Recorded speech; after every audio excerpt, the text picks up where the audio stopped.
Gates and doors were barred, and all the windows fastened down. I spent the night in sleeplessness and rose at every sound, half in hopeless sorrow and half in fear that they would find us soldiers breaking through, drag us on the way. Just before the sunrise there was something at the wall.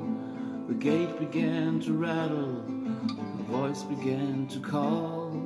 I hurried to the window and looked down into the street, expecting swords and torches and the sounds of soldiers' feet.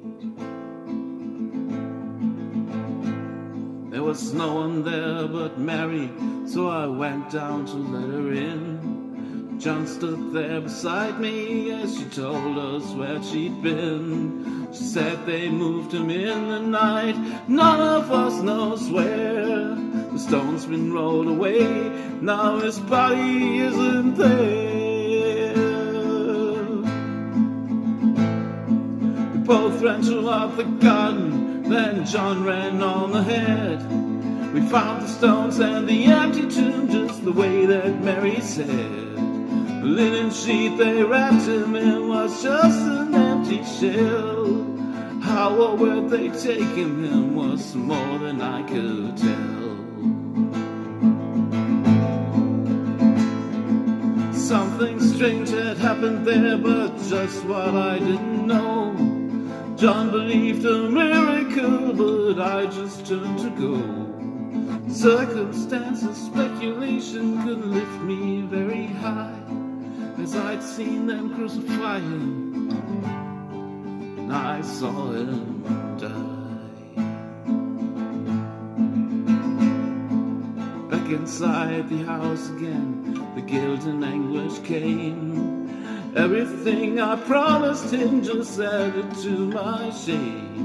When at last it came to choices, I denied I knew his name, even if he was alive. Wouldn't be the same. But suddenly the air was filled with strange and sweet perfume. Light that came from everywhere drove shadows from the room. Jesus stood before me with his arms held open wide, and I fell down on my knees, just clung to him and cried. He raised me to my feet and I looked into his eyes. Love was shining out from him like sunlight from the skies. Guilt and my confusion disappeared in sweet release, and every fear I'd ever had just melted